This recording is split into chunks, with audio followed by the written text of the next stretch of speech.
ପିଲାମାନେ ଆଜିର ଶିକ୍ଷଣ ପ୍ରକ୍ରିୟାକୁ ଆପଣମାନଙ୍କୁ ସ୍ୱାଗତ।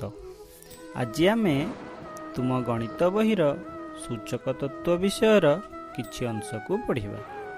ପୂର୍ବରୁ ତୁମେ ଘାତ ରାଶିରେ ଆଧାର ଓ ଘାତାଙ୍କକୁ ଚିହ୍ନଟ କରିବା ସହିତ ଘାତ ରାଶିର ମୂଲ୍ୟ ମଧ୍ୟ ନିରୂପଣ କରିବା ଶିଖିଛ।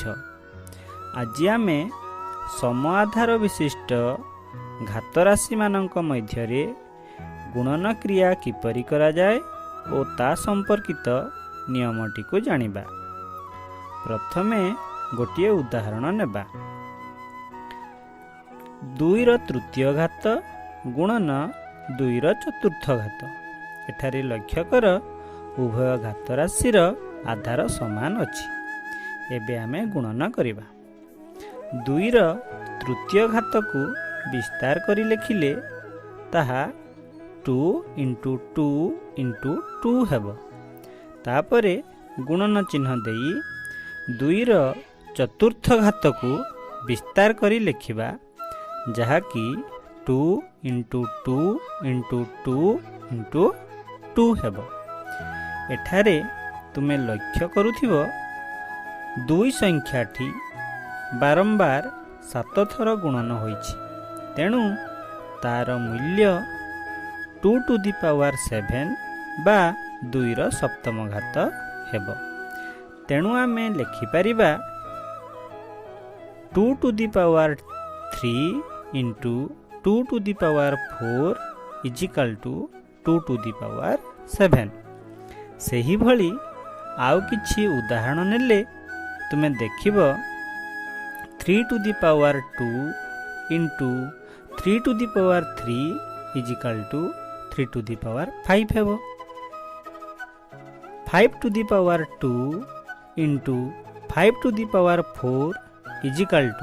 5⁵ ହେବ।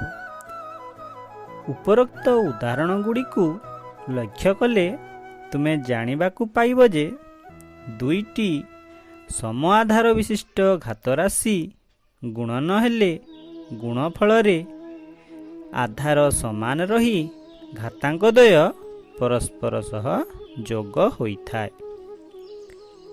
ଯଦି ଏ ଏକ ଅଣଶୂନ୍ୟ ପରିମେୟ ସଂଖ୍ୟା ଏବଂ m ଓ n ଦୁଇଟି ଗଣନ ସଂଖ୍ୟା ହୁଅନ୍ତି, ତେବେ a⁴m ଗୁଣନ a⁴n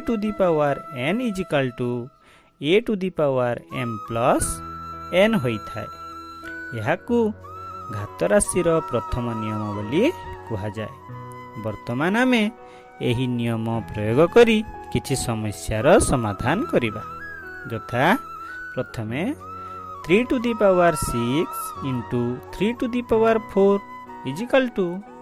3⁶ + 4 ହେବ। ନିୟମ ଅନୁସାରେ = 3⁻10।